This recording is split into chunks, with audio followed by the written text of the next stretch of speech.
glória pertence ao nosso Deus.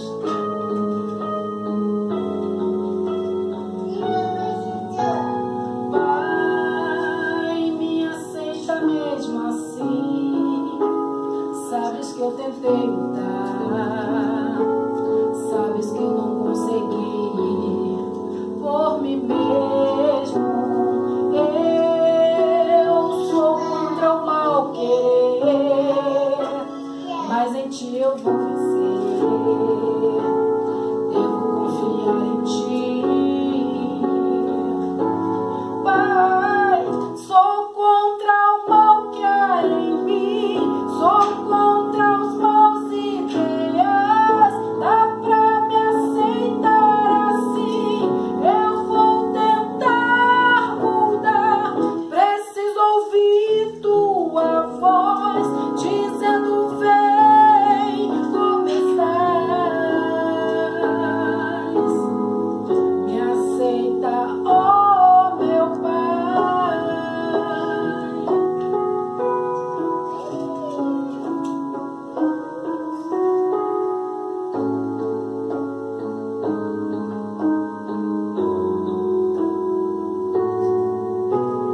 Pai, tantos falam mal de mim, do meu jeito de agir, do meu jeito de falar. Mas sei que me entendes bem, e agora eu sei que eu também lá no céu irei morar. Pai, sou contra o mal que há em mim, sou contra os maus ideias. Dá pra me aceitar assim? Eu vou tentar mudar. Preciso ouvir tua voz dizendo: vem, como estás? Me aceita, oh meu Pai. Sou contra o mal que há em mim, sou contra os maus ideias. Dá pra me aceitar assim? Eu vou tentar mudar. Preciso ouvir tua voz dizendo: vem, como estás? Me aceita, oh meu Pai.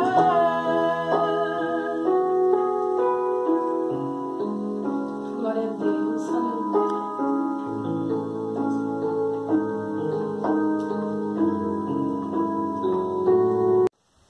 Olá, graça e paz de Cristo Jesus, tudo bem com vocês?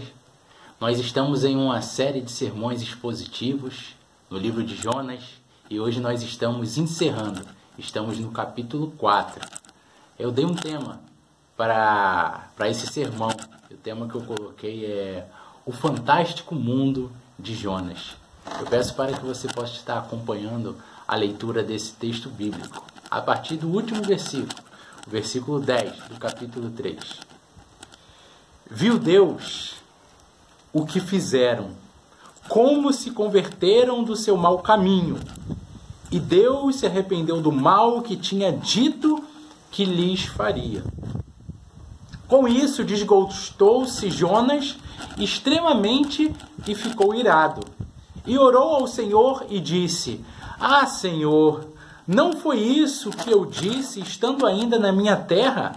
Por isso me adiantei fugindo para Tarse, pois sabias que és Deus clemente e misericordioso, tardio em irar-se e grande em benignidade, e que te arrependes do mal.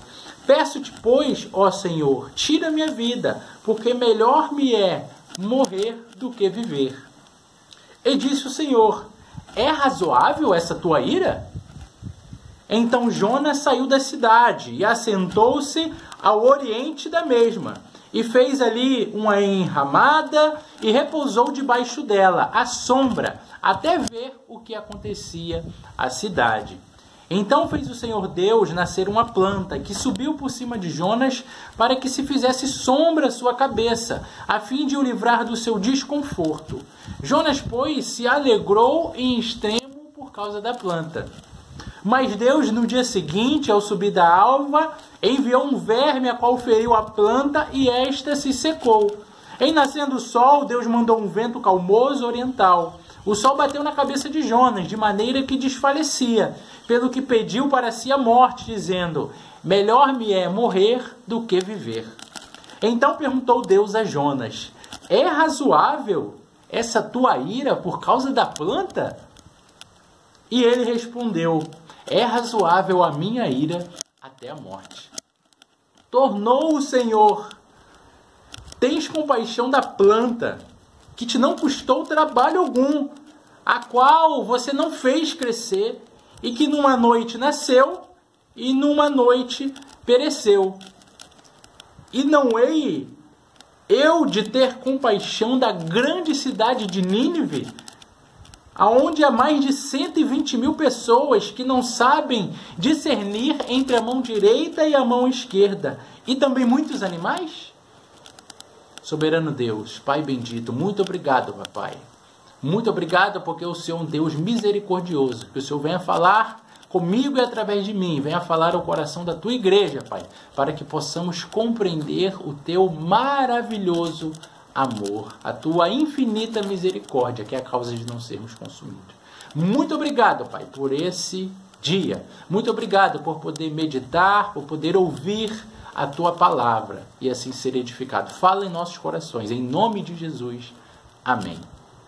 Meus irmãos, louvado seja Deus pela vida dos irmãos e por essa palavra que nós acabamos de ler. Eu pedi para os irmãos lerem um versículo a mais, o versículo 10 do capítulo 3. Foi o capítulo que nós meditamos no último sermão. É impressionante como a atitude de Jonas, ela soa meio estranha, principalmente em meio ao povo de Deus, em meio aos cristãos, em meio a nós que cremos, que servimos ao Senhor, a atitude dele. O que acontece? O Senhor Deus Todo-Poderoso, que ama a humanidade que Ele criou, que quer que todo pecador venha se arrepender e confessar o nome de Jesus, Ele perdoa. No versículo 10 do capítulo 3, nós vemos Deus perdoando um povo que era um povo violento, era um povo pecador, era um povo que idólatra, era um povo que muitas imoralidades sexuais, era um povo desregrado, era um povo triste. E esse povo, ele se converte. E Jonas, ele fica muito irado com Deus, porque esse povo se converteu. Jonas, ele fica muito bravo. Nós já acompanhamos a missão de Jonas. No capítulo 1, capítulo 2, capítulo 3, vimos que ele estava numa missão, ele não queria estar nessa missão, ele estava contendendo com Deus. E aqui no versículo 10 nós vimos Deus perdoando esse povo, porque o povo se arrependeu, porque Jonas pregou a palavra, esse povo se arrependeu e Jonas, ele fica irado. Soa esquisito, não soa? Então nós vamos entender o porquê, nós vamos começar a entender o porquê que isso aconteceu. Eu peço para que você possa voltar mais algumas páginas aí na sua Bíblia, lá no livro de Oséias, que nós vamos entender um pouquinho. Oséias capítulo 9. Não te alegres, ó Israel, não exultes como os povos, porque com prostituíste abandonaste o teu Deus, amaste a paga de prostituição em todas as eiras de cereais. A eira e o lagar não o manterão, e o vinho novo lhes faltará. Na terra do Senhor não permanecerão mais. Efraim tornará ao Egito, e na Síria comerá coisa imunda. capítulo 11, versículo 5, não voltarão para a terra do Egito, mas o assírio será seu rei, porque recusam converter-se. Irmãos, existia uma profecia contra Israel. Uma profecia em que o povo de Israel seria escravo, conforme nós lemos na palavra de Deus. Seria escravo da Síria. Nínive era a capital desse país, da Síria. Então, irmãos, se Jonas não tivesse pregado, e ele pregou que Nínive seria destruída, uma mensagem totalmente diferente dos profetas, em que os profetas sempre traziam o povo para si, se arrepende de seus maus caminhos, e Jonas traz essa mensagem que Deus iria estar destruindo a cidade de Nínive, conforme nós vimos no último sermão, capítulo 3, versículo 4, começou Jonas a percorrer a cidade, caminho de um dia, e pregava e dizia, ainda 40 dias e Nínive será subvertida. Então, irmãos, Jonas, ele havia anunciado que o Senhor iria destruir a cidade de Nínive. Então nós começamos a entender o porquê de Jonas ele ficar tão irado com Deus. Tinha algo por trás. Se existia uma profecia em que Israel seria destruído, Jonas queria que Nínive seria destruído. Jonas queria que essa profecia se cumprisse. Porque se a Síria, a cidade de Nínive fosse destruída, Israel não mais seria escravo de Nínive, não mais estaria no exílio, não mais iria sofrer. Então, se esse inimigo fosse destruído, Israel estaria livre desse maior perigo, desse grande perigo que ela estava pronta a vir a passar. Então, os irmãos conseguem entender o porquê da ira de Jonas. É por isso que eu coloco o fantástico mundo de Jonas. Porque Jonas, ele achava que é ele quem ia resolver o problema. Que ele ia fazer com as mãos dele, né? Que só depende dele. Que ele é o cara. Ele tinha um mundinho, né? Que nós dizemos um mundinho dele. E mais, Jonas, ele iria passar como mentiroso.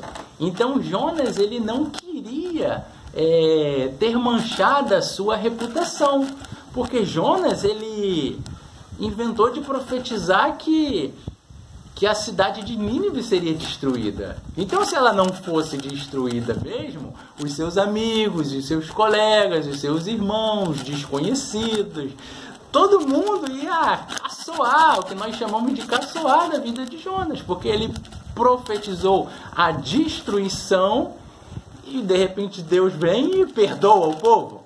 O povo se arrepende de seus pecados e Deus perdoa. Aí Jonas diz, poxa, ora bolas. E eu, onde eu fico nessa história? O pessoal vai me chamar de falso profeta, de herético. E agora? O que eu faço? Então os irmãos conseguem agora começar a assimilar o porquê de toda essa ira com algo tão bom que Deus fez. João 3,16, Deus amou o mundo de tal maneira que enviou o seu Filho para que todo aquele que nele crê não pereça, mas tenha vida eterna. O Senhor, ele importa que todos venham ser salvos. Essa é a vontade do Senhor para com seus filhos. Então Jonas, ele fica irado porque Deus salvou, porque Deus perdoou. Então, irmãos, nós temos muito a aprender sobre nossa vida, sobre amar, valorizar pessoas, sabendo que Deus é um Deus misericordioso. É Ele quem vai curar, transformar, libertar e vai salvar segundo a vontade dEle. Hoje nós estamos careca de saber que nós temos que pregar o Evangelho a toda criatura. Mas Jonas, ele tinha algumas questões pessoais que estavam o impedindo de experimentar a glória de Deus. Então, O versículo 1 diz que ele ficou irado. Versículo 2. E orou, olha a oração de Jonas, orou ao Senhor: ah, Senhor, não foi isso que eu disse estando ainda na minha terra? Nós vimos nos sermões anteriores, né, que ele não queria, ele passou por conta da providência de Deus, ele passou por várias experiências, fugindo da vontade de Deus, várias experiências desagradáveis. Então ele diz: eu não queria sair para minha terra, ele até tentou fugir para outra terra. Ah, Senhor, não foi isso que eu disse estando ainda na minha terra? Por isso eu me adiantei, fugindo para Tarsis, pois sabia que é Deus clemente e misericordioso, e tardio em irar-se, em grande benignidade, e que te arrependes do mal.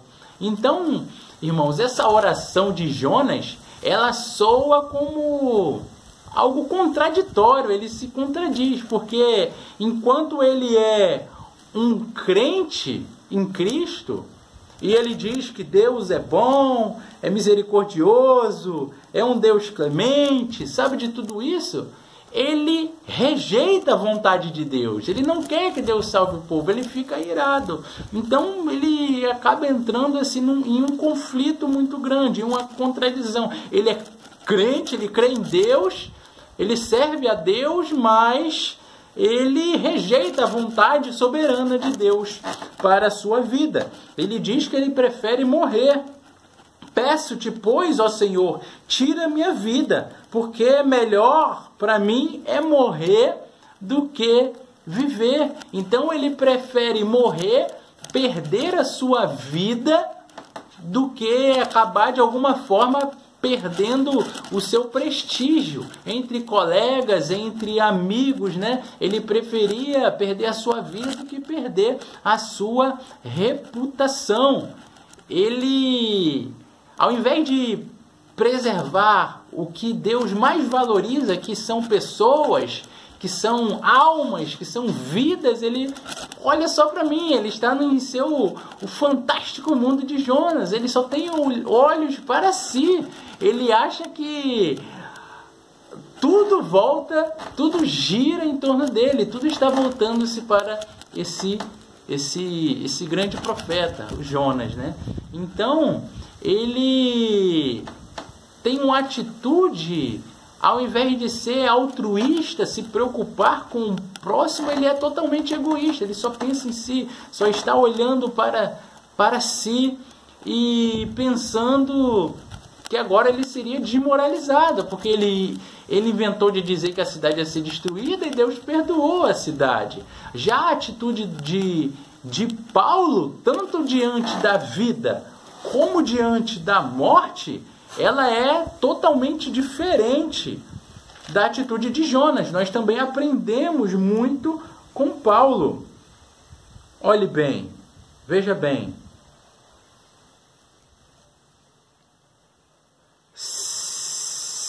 Segundo a minha ardente expectativa e esperança de que em nada serei envergonhado, também agora será Cristo engrandecido no meu corpo, quer pela vida, quer pela morte. Porquanto, para mim, o viver é Cristo, e o morrer é lucro, é ganho. Entretanto, se o viver na carne, se viver traz fruto para o meu trabalho, já não sei o que eu hei de escolher. Ora, de um ou de outro lado, eu estou constrangido, tendo o desejo de partir e estar com Cristo, o que é incomparavelmente melhor. Mas, por vossa causa, por conta da igreja, por conta de vidas, pessoas, almas, é mais necessário que eu permaneça em vida. E convencido disso, eu estou convencido, eu estou certo que permanecerei entre vocês para o vosso progresso, para a vossa caminhada, para o vosso discipulado e para a vossa alegria na fé, a fim de que aumente, quanto a mim, o motivo de vos gloriardes em Cristo Jesus, pela minha presença de novo convosco. Então nós vemos aqui uma atitude totalmente diferente da de Jonas, tanto na vida como na morte. Paulo, ele diz que é melhor estar com Cristo. Nós sabemos que é melhor. Aqui nós temos tanta dificuldade. Tudo que nós mais queremos é estar nas ruas de ouro. Essa é a nossa esperança. Só que Paulo entende que ele precisa discipular muitas pessoas, ele precisa cuidar da igreja, ele precisa evangelizar.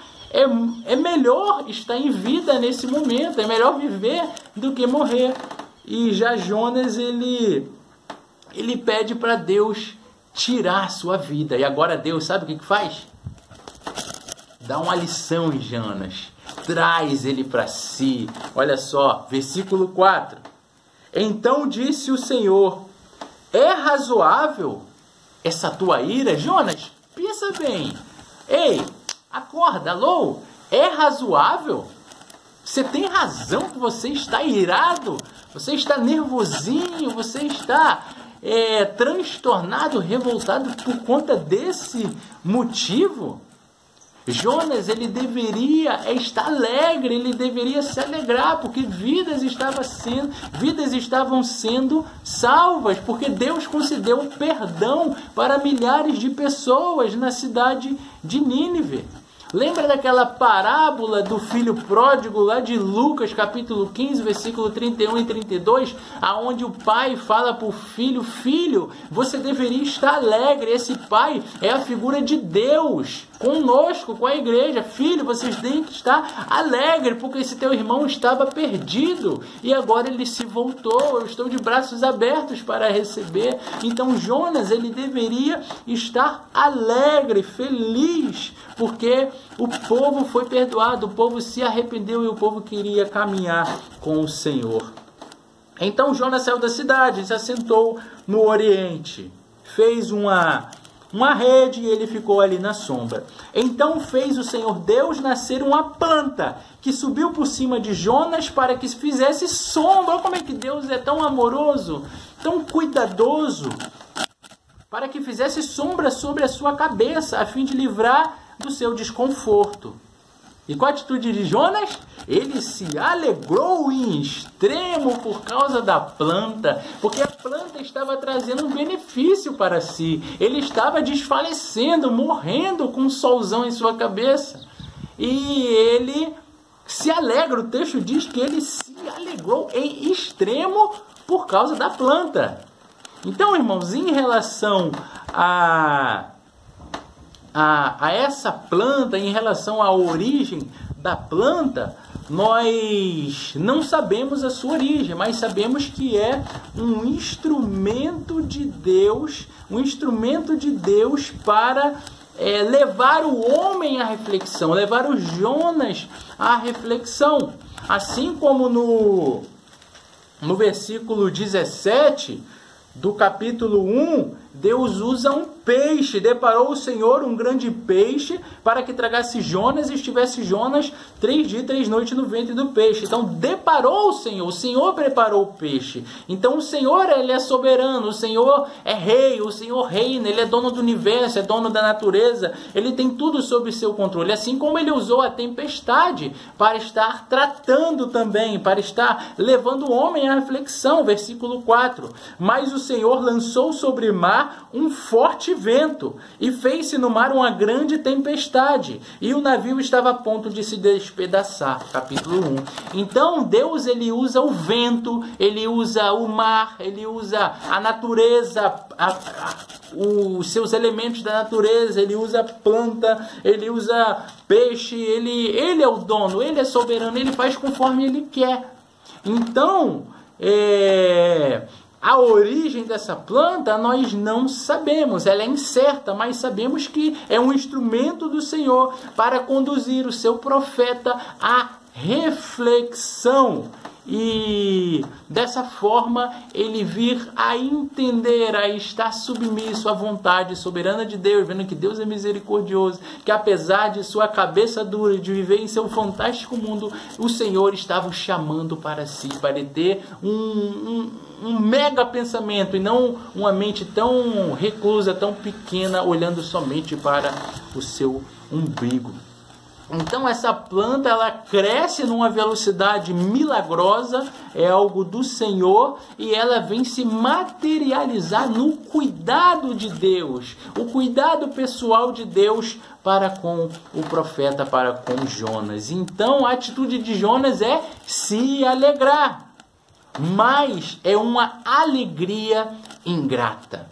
Ele fica alegre, mas ao mesmo tempo ele não é agradecido a Deus. Ele não conseguiu ver os planos de Deus para si. Quando Deus ele resolve, através da sua misericórdia, tentar falar com Jonas, Jonas não consegue entender. Versículo 7. Mas Deus, no dia seguinte, ao subir a alva, enviou um verme, a qual feriu a planta, e esta se secou. Em nascendo o sol, Deus mandou um vento calmoso oriental. O sol bateu na cabeça de Jonas de maneira que desfalecia, pelo que pediu para si a morte, dizendo: melhor me é morrer do que viver. Então perguntou Deus a Jonas: é razoável essa tua ira por causa da planta? E ele respondeu: é razoável essa minha ira até a morte. Irmãos, se Jonas, ele se afligiu tanto pelo motivo da mera destruição de uma planta, ele não deveria estar muito aflito pela destruição de milhares de pessoas que estavam prestes a se concretizar. Uma planta que não foi ele quem plantou, uma planta em que estava fornecendo sombra para ele, mas não foi ele quem fez, ele não regou, não preparou terreno. Ele estava preocupado com uma planta, mas não estava preocupado com vidas, com pessoas. É razoável essa tua ira por causa da planta? Deus pergunta a ele. Então Deus a todo momento está chamando o profeta para si, para ele refletir quem ele era, a nobre missão que ele estava, a missão que ele tem em ganhar vidas, em pregar o evangelho e fazer a diferença. Quantas vezes, irmãos, nós nos importamos com coisas ao invés de nos importarmos com gente, com pessoas? Quantas vezes nós só olhamos para nós, para as nossas dificuldades, e esquecemos de olhar para o irmão ao lado que está padecendo, que está triste, que está se perdendo, que está distante de Deus, e nós só olhamos para nós. Essa palavra, ela tem o sentido de nos mostrar, de mexer conosco, de nos trazer para Deus, de fazer nós sairmos desse mundo onde só olhamos para nós, para nossas necessidades, para nossas coisas, e não nos preocupamos. O Senhor, ele quer fazer com que venhamos nos preocupar com vidas, com pessoas, com o pecador. Deus ama o pecador, Deus ama pessoas, ele abomina o pecado. Então nós temos que pregar contra o pecado e proclamar as boas novas de salvação. Cristo é a esperança, Cristo é quem tira o pecado do mundo, o Cordeiro de Deus que tira o pecado do mundo. Nós temos que pregar a palavra, olhar para o próximo, olhar para o morador em estado de rua, olhar para a comunidade que está padecendo. Nós temos que fazer a diferença, cumprir o chamado de Deus de ir por todo mundo e pregar o evangelho a toda criatura, sair da zona de conforto. Amém, irmãos? Vamos avançar. Versículo 10. Tornou o Senhor, tem compaixão da planta que não te custou trabalho algum, a qual você não fizeste crescer, que numa noite nasceu e numa noite morreu. E não hei eu, o Senhor, ter compaixão da grande cidade de Nínive, a qual há mais de 120 mil pessoas que não sabem o que é direita, que não sabem o que é esquerda, não sabem discernir entre o bem e o mal, e ainda há muitos animais, Jonas. Você tem misericórdia, você está todo triste, querendo morrer por causa da planta, e eu não vou ter misericórdia da Nínive, eu não vou ter compaixão dessa cidade? Acorda, Jonas. Vamos nos posicionar como servo de Deus. Nós temos uma nobre missão para cumprir. Deus, Ele se preocupa com todos nós. Nós lemos nesse texto que Deus se preocupa com todos. Deus tem compaixão do pecador. Deus tem compaixão da grande cidade de Nínive. Não existe tamanho pecado que Deus não possa te perdoar, irmão. Não se sinta a pior pessoa dessa vida. Quantas vezes eu já vi pessoas dizendo: eu sou imperdoável, eu não vou para o céu porque eu sou ruim. A cidade de Nínive só tinha gente louca. Deus ama gente louca, Ele confunde os sábios. É isso que a palavra diz. Irmãos, nós temos que buscar o Senhor. Deus, Ele transforma. Deus, Ele nos chama para viver um mundo extraordinário. Deus, Ele teve misericórdia desse profeta rebelde. Deus, Ele teve misericórdia dos marinheiros enquanto estavam ali aflitos, e o Senhor queria falar com todos eles. Deus, Ele teve misericórdia dos ninivitas. E Deus teve misericórdia até dos animais, conforme nós acabamos de ler. Então, irmãos, esse texto da palavra de Deus, ele tem por tema a misericórdia de Deus. Todo o livro de Jonas, nós aprendemos sobre a misericórdia de Deus. Deus sempre misericordioso com o seu povo, misericordioso com o povo que vivia em completa prostituição, em completo pecado. Deus chama para esse povo vir a se arrepender de seus maus caminhos. Tome uma decisão, entregue sua vida a Jesus, entregue todos os seus caminhos ao Senhor e faça prova do Senhor. Ele vai abrir as portas do céu sobre sua vida e vai derramar bênção sobre a sua vida. E a maior bênção é a salvação, é a morada eterna ao lado de Deus. Eu quero orar pela sua vida. Deus soberano, Deus misericordioso, esteja, papai, abençoando a tua igreja, papai. Esteja abençoando aquele irmão que se encontra afastado de ti, papai. Esteja promovendo a salvação sobre os quatro cantos da terra, papai. Que através da tua palavra possamos compreender, entender que precisamos do Senhor, que o Senhor é um Deus misericordioso, que não venhamos mais viver a nossa vida, papai, do jeito que queremos, mas venhamos viver a vida do jeito que o Senhor quer para nós, pois a tua vontade é soberana, ela é perfeita, ela é magnífica, ela é boa, ela é agradável, Pai. Nós mesmo nem nos conhecemos na profundidade, mas o Senhor que nos fez é quem nos conhece, Pai. Em nome de Jesus Cristo, que o Senhor possa ser adorado através de nossas práticas, através de nossa conduta, através de nossa vida, que possamos proclamar, papai, sobre os quatro cantos dessa terra, que o Senhor é Deus e não há outro Deus além de ti, Pai. Nós queremos servir ao Senhor pelo século dos séculos, Pai. Perdoa nossas falhas, Pai. Nos faz servos e adoradores do Senhor. Nós oramos gratos, Papai, crendo no Teu poder, na Tua bênção, no Teu amor, na Tua misericórdia sobre a nossa vida. E oramos no poderoso nome de Jesus Cristo. Amém. Que Deus abençoe a sua semana, que Deus abençoe sua casa, o seu caminhar, em nome de Jesus.